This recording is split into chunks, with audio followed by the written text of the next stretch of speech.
Okay, great. Welcome. My name is Ashley Kopp. I am the Education USA advisor in Mexico, in Zacatecas, Mexico. Education USA is Amy, can you change it? Sorry. Okay, great. Thank you. Education USA is a U.S. state or Department of State network of advising centers. We have over 400 centers in 170 countries.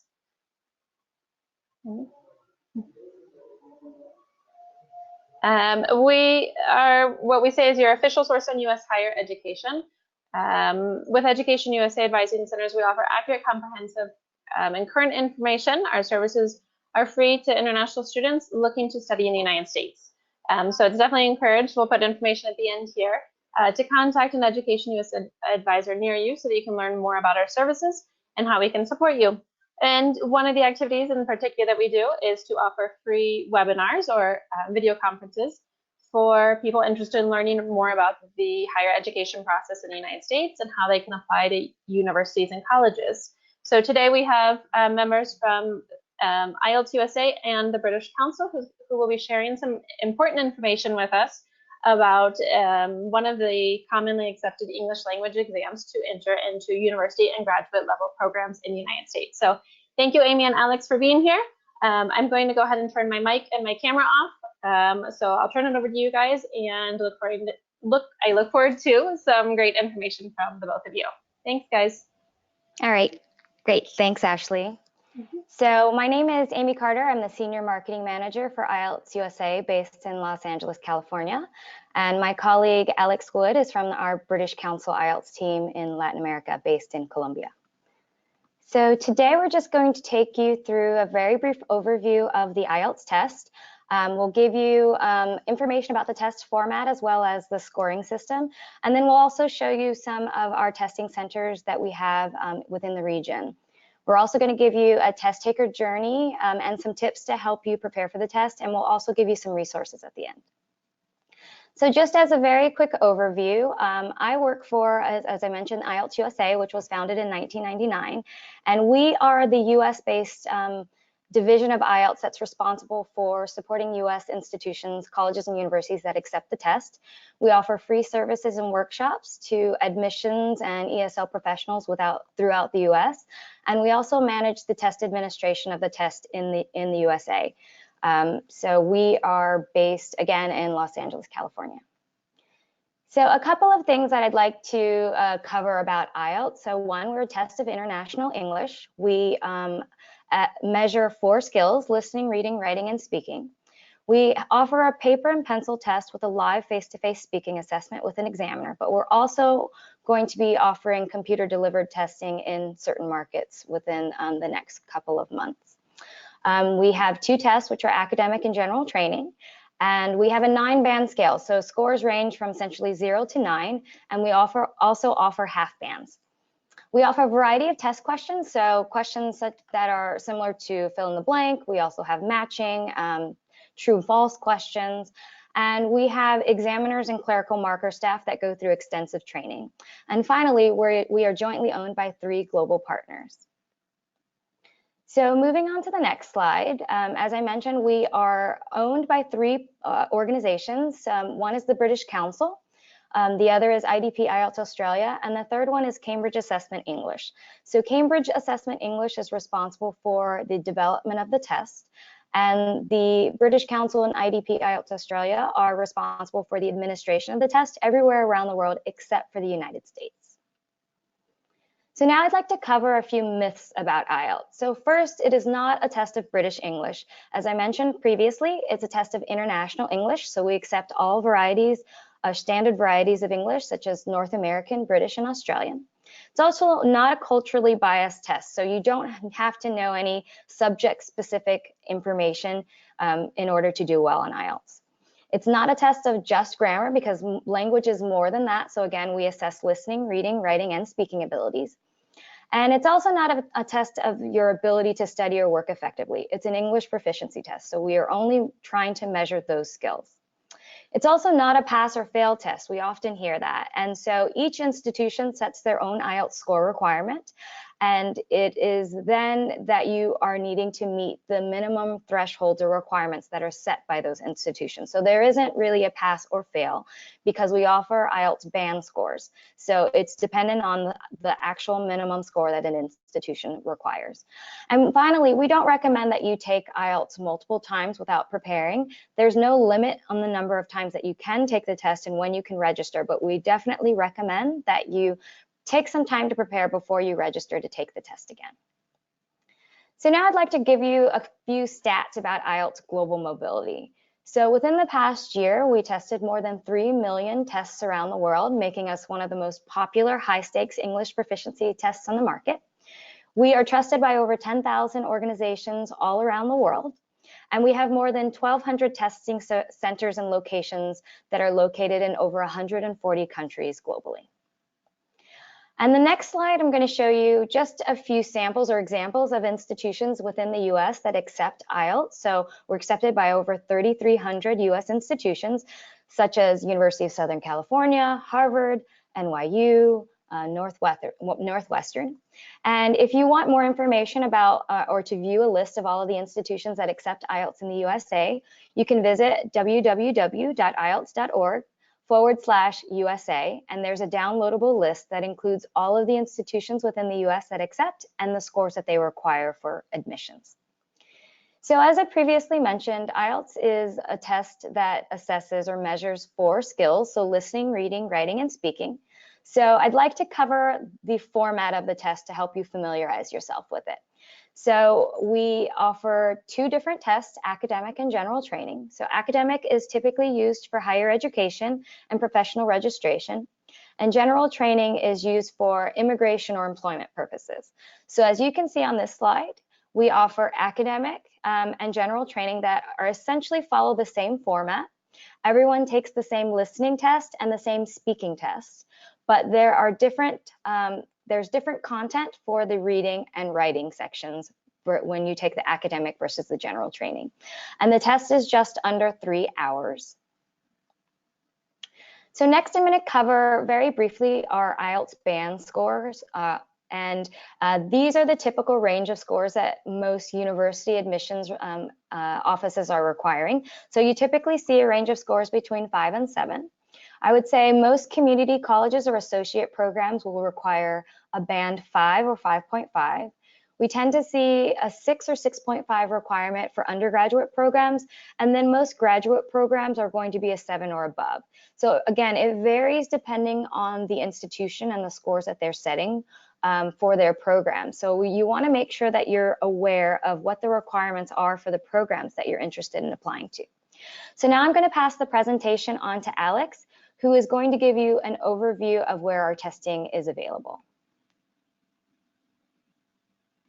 Hi guys, thank you Amy, and thanks to Ashley as well for the invitation for us to speak to you today. As my colleague Amy has shared with you, she represents IELTS USA, and I head up business development and marketing for IELTS for the British Council in the Latin America and Caribbean region.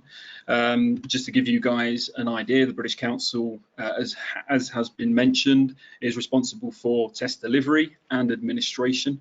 So in the case of British Council's work in Latin America and Caribbean, we represent the IELTS test across 14 different countries in the region.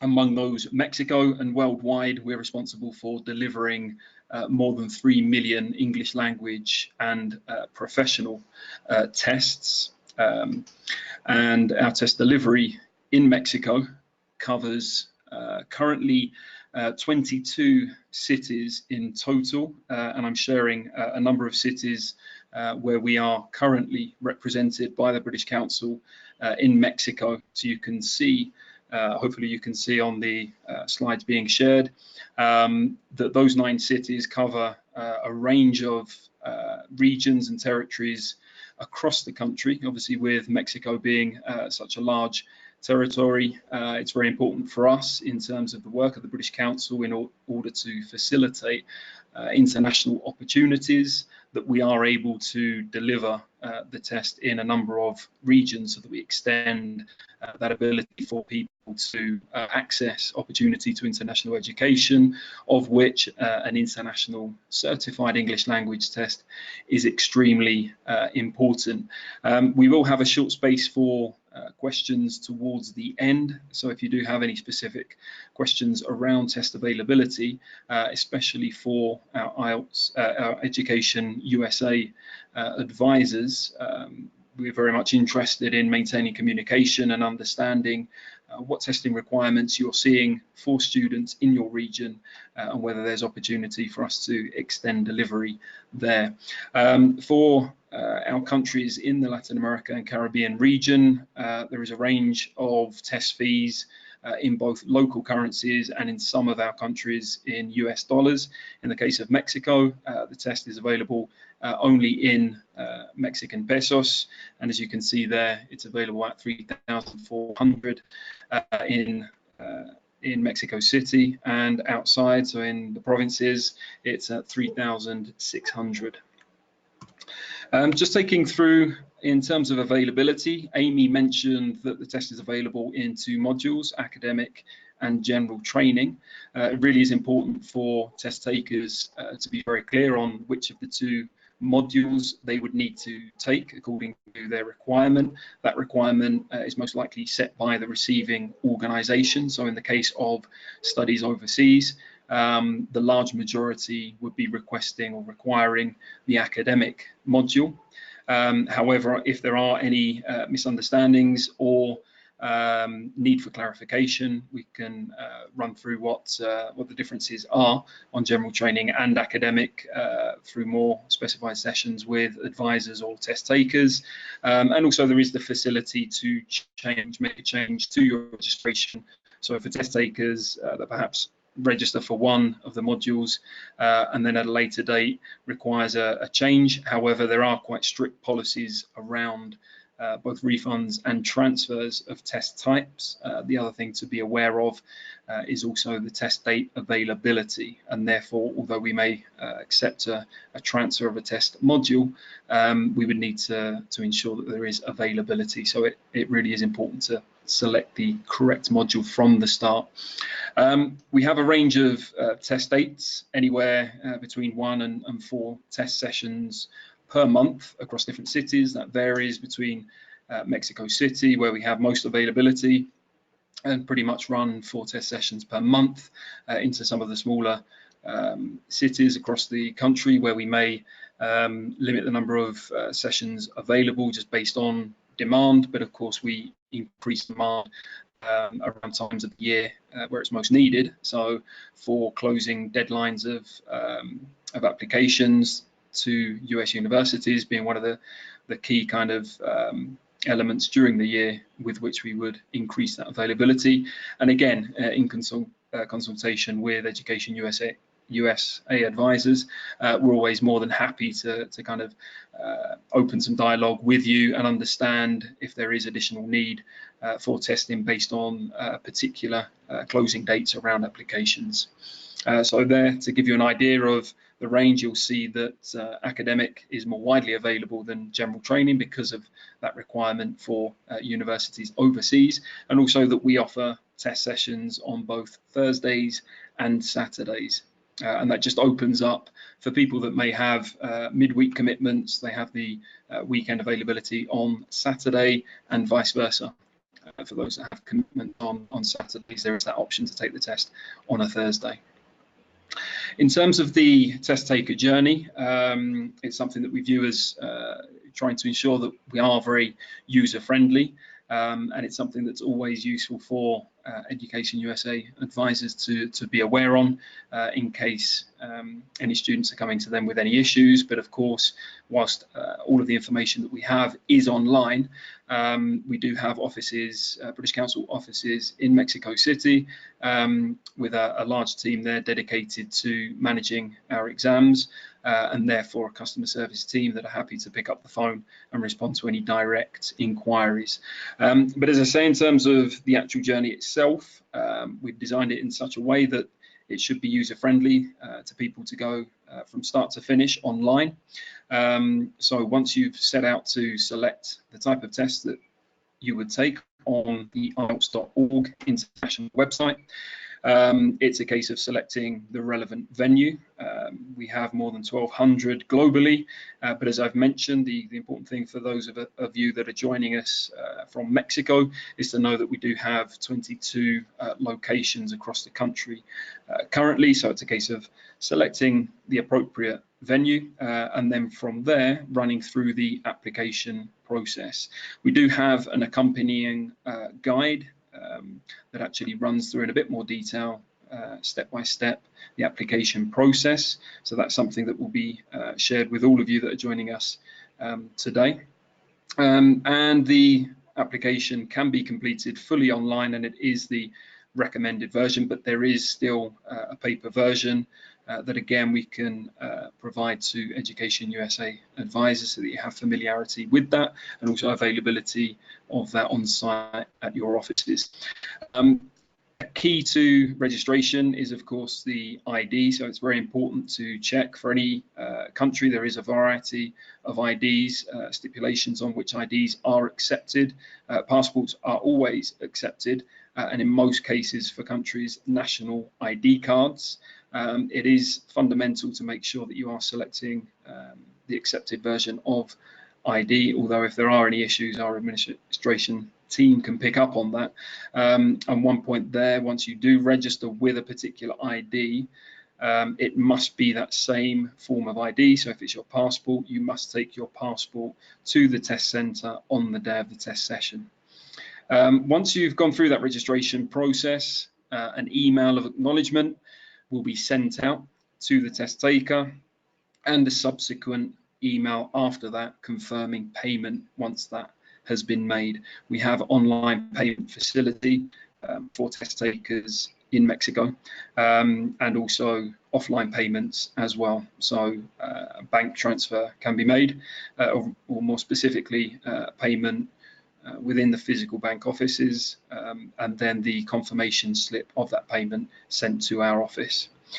We do recommend that 2 months in advance, test takers are registering for the test to ensure, one, that they can pick up on the availability of the test session that they are looking for, but also that they give themselves enough time to be able to secure that availability and also know where they were going on the day of the test and give themselves time to prepare. I will be sharing information on test preparation and some unique test preparation available through registrations with the British Council, but I will come back to that.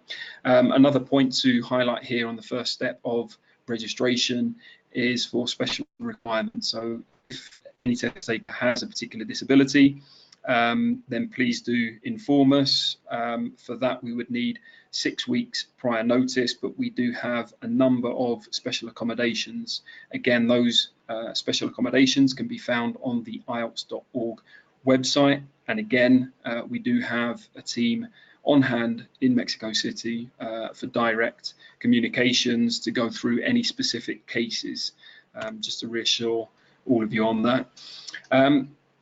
As I've said, preparation is a key part for any test taker, and therefore in terms of what is available, and again for any advisors, knowing in terms of recommendations for test takers really is about not just having the right level of English before they embark on registration of the test, but also making sure that the test taker is fully aware of the test itself.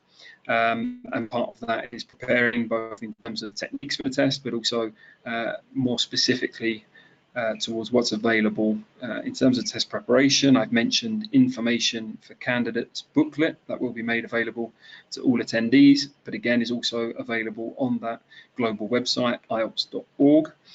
You'll also find practice using sample test questions being a very good way of familiarizing yourself with the test. There are some free materials available on that, or there are a more fuller availability of test preparation and practice materials through the official IELTS practice materials volumes 1 and 2, which are available through IELTS test venues.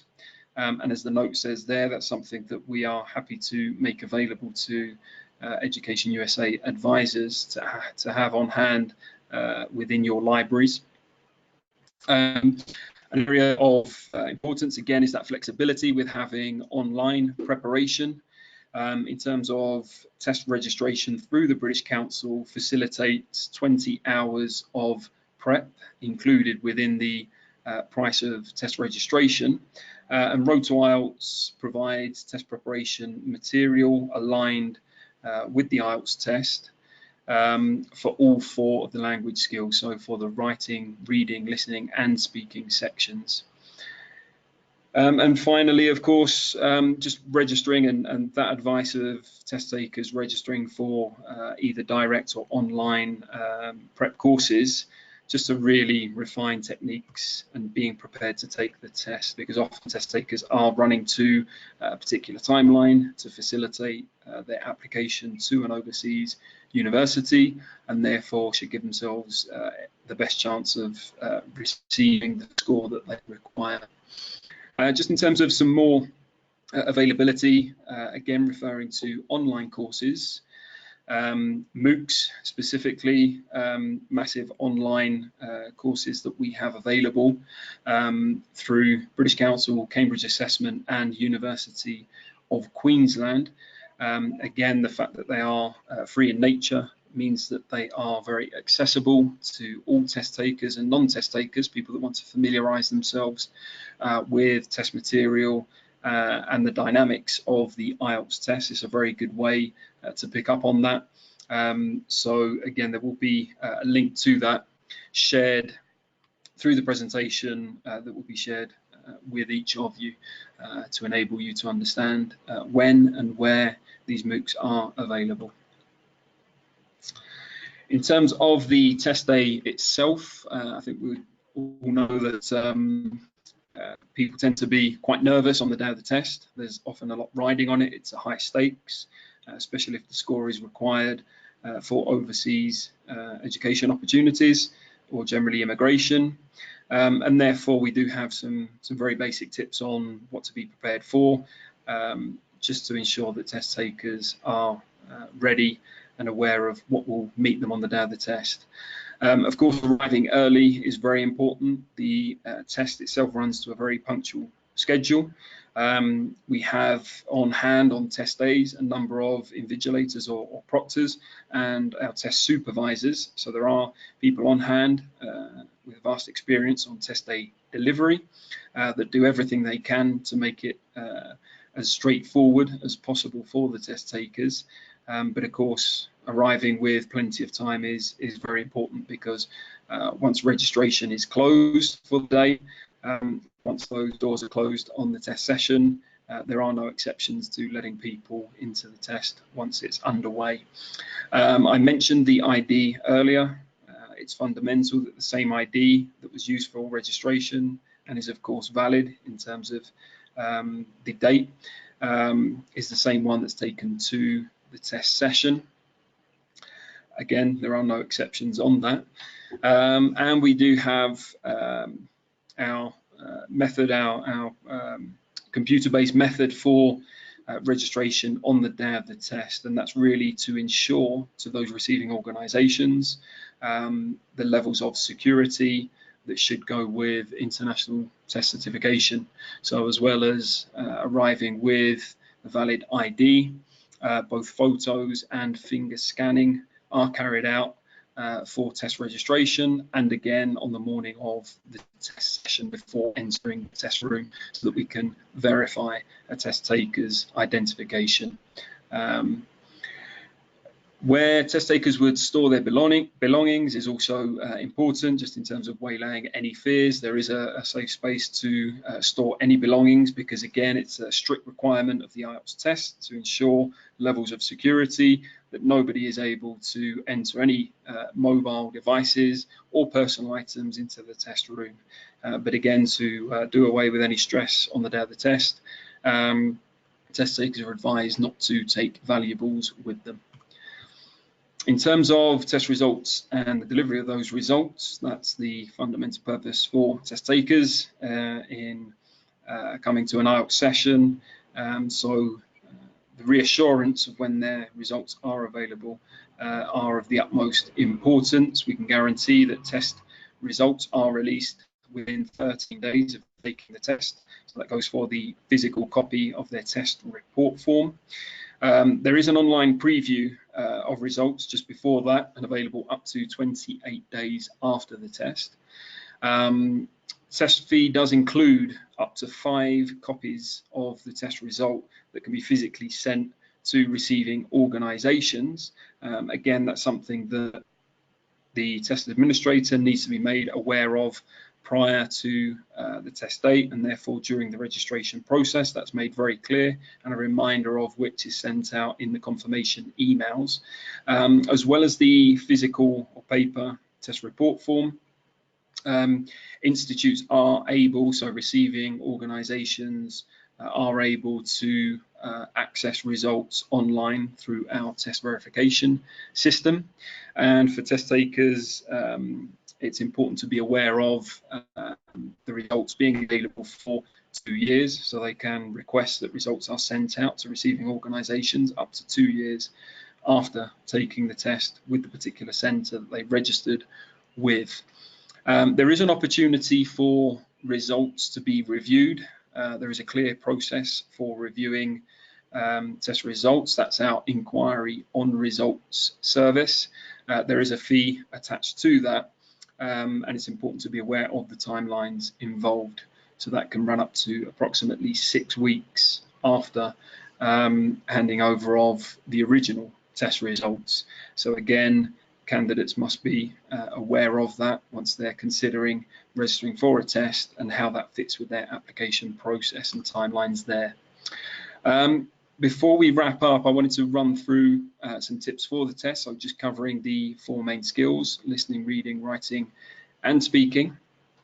For the listening component of the test taker has 30 minutes, although there are 10 minutes available for transferring answers onto the answer sheet at the end, which is something that really is important for a test taker to be aware of. It just allows a more relaxed mode, let's say, so that they can be very focused on the listening recordings, and they can scribble down their notes, but then they have additional time in order to organise their thoughts and organise their answers correctly on the answer sheet.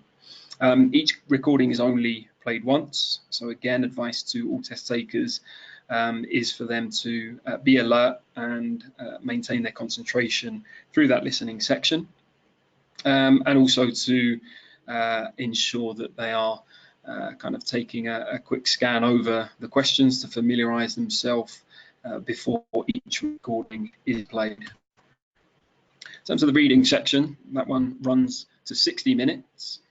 There is an answer sheet provided. Again, although test takers can scribble down their notes separately, they must be aware to organise their answers clearly on the answer sheet.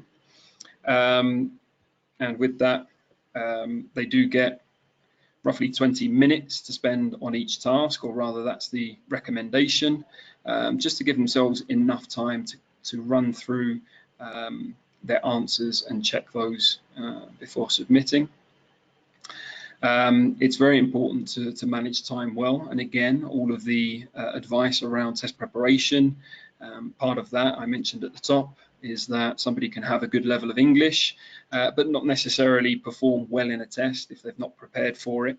Time management is a fundamental part of it. And also in terms of techniques, particular techniques that somebody would pick up, either through a face-to-face or online preparation course, but also through advice on test preparation books, are specific skills such as, or techniques such as, skimming and scanning in order to run through both the question and the text very quickly and identify and pick out important elements, and then matching those back against the question so that they can speed up their process of understanding what's being required of them, and then pick out relevant elements to include within their answer. The writing section, as with the reading, is also 60 minutes. One of the key elements of this is around the word count. So there are specific instructions to IELTS questions, and part of the marking system relates to how a test taker follows the instructions. And as part of those instructions include word count, it really is important that a test taker is falling in line. So for example, if you're asked to write 150 words in your answer, the test taker shouldn't go beyond that, and up to 150 words in the answer are what would be considered by the examiner. So the writing section is graded by one of our examiners, as is the speaking, which I'll come on to in a moment. Again, in terms of time management, the writing questions are weighted, so the second task is more heavily weighted than the first, and therefore time dedicated to those questions should be balanced as such. So the recommendation is to spend about 20 minutes on the first task and then allow for more time, up to 40 minutes, on the second task. Very important to stay on topic and within the written answer, maintain relevance to the question, as well as the instructions on how to order the answer. And again, in terms of techniques, just being very clear that the test taker is using a range of linking words, for example, to connect the sequence of ideas. So again, in terms of transferring English language skills, just that understanding that the English language writes perhaps in a different way in this example to the Spanish language. So punctuation, linking words, and how to order the answer is probably different to local language. Finally, in terms of the speaking section, that runs between 11 and 14 minutes. The reason for that is because there is a examiner. So basically the speaking component is an interview face-to-face, something that is very popular for a number of test takers. It's preference to be able to see somebody face-to-face and have that natural interaction, especially within Latin America and Caribbean, just because culturally, that's something that is often more popular as opposed to other regions in the world. And that does explain the potential difference in time, because it is very much a question, although there is a clear script for examiners to follow, there are some elements of the interview which are kind of open to the examiner to provide follow-up questions relevant to the answers provided by the test taker. So having an awareness of that format is very important. The component, the speaking component, as with all components in the IELTS test, the questions tend to get harder as you run through them. So it will start off with personal introductions and personal information, and then move on to individual long-term questions before a two-way discussion where there is a more open conversation format. So there is an opportunity again to take notes and refer to those notes during the interview, and some time in order to give some thought to the answer. So preparation for that individual long-term answer. It's important here in the speaking test to use a wide range of grammar and vocabulary that is there to reflect the test taker's ability to communicate in the language, as with the other components. It's very important for any test taker to go in and be aware that the examiner can only grade what's presented to them. So in the case of more timid test takers, if they're not willing to open up and develop their responses, they're limiting the scores that they can be given. And again, just on the point that Amy made earlier, accent doesn't come into consideration. You will get examiners from a range of backgrounds, so international backgrounds. So in the case of Mexico, you could receive a Mexican examiner, as well as British, American, Australian. And therefore accent is not important in the responses, but pronunciation is, and therefore should be considered along with fluidity in the responses and that coherency in the response. So ordering answers, which is why we give some time to prep the answers before responding. So that covers the overview of the test format and some tips for it. In terms of resources available, both for Education USA advisors and for our test takers, as I mentioned previously, we do have sample questions available on the IELTS.org website, the link available there. Also, in order to register for the test, just to find out where we have availability currently, you will find live access to all of our test locations in all of our countries on the IELTS.org/test center on the website, and access to results is also available, so somebody can check immediately when their results are available, as well as collecting their physical test report form, and interact with us on our IELTS USA Facebook. Again, you can see the link there.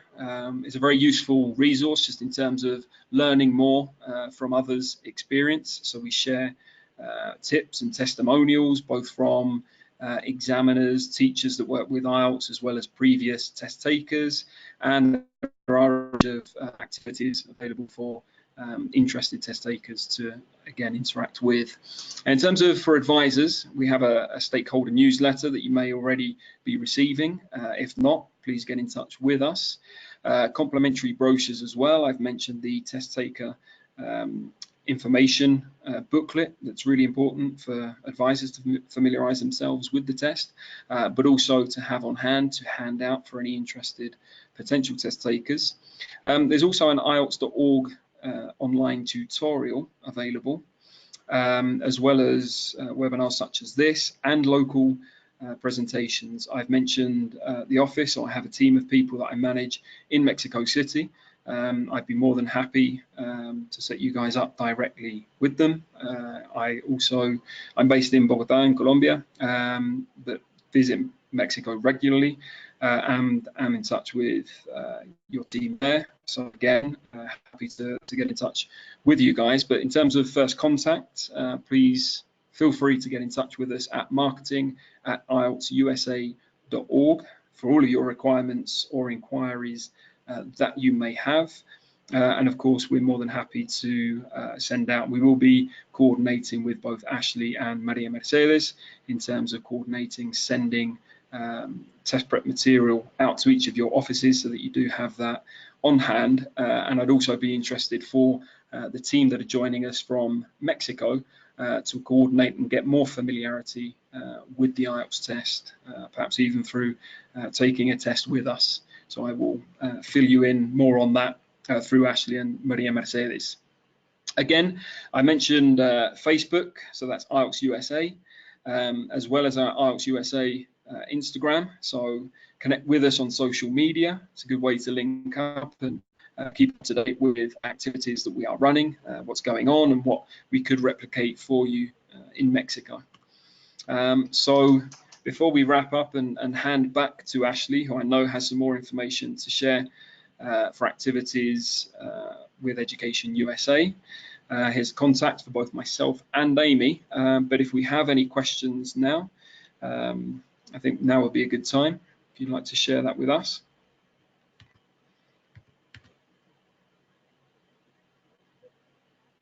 And in the meantime, I will hand over to Ashley.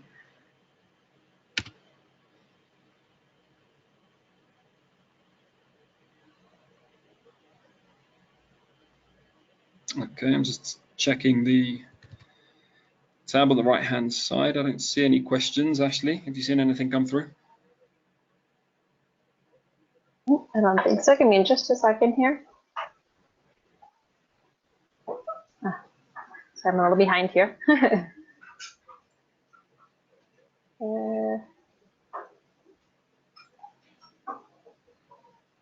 Okay. I don't think there are any questions, so I guess I'll continue, and then if there are still questions, we can stick around a little bit afterwards. So feel free to message your questions.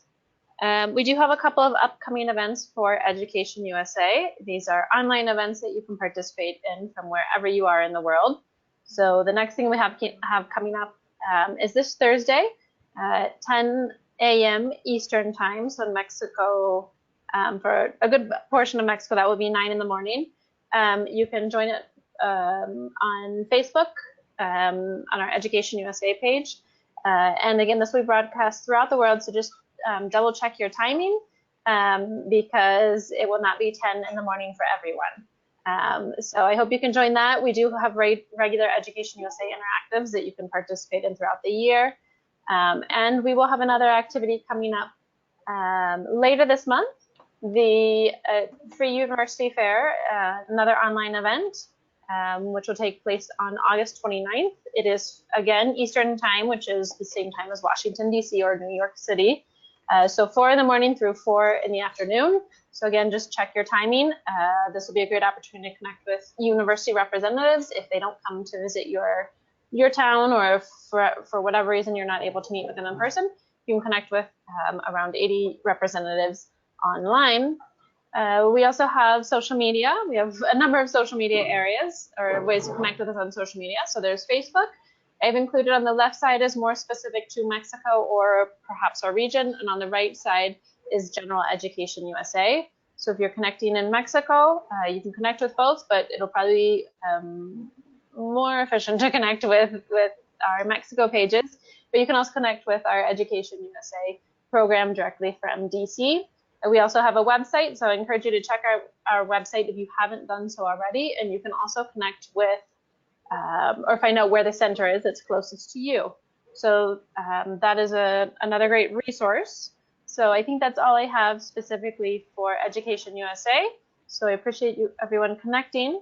I don't know if Amy or Alex, if you have any other additional comments. I don't think we have any other questions, but this information will be sent to everyone later.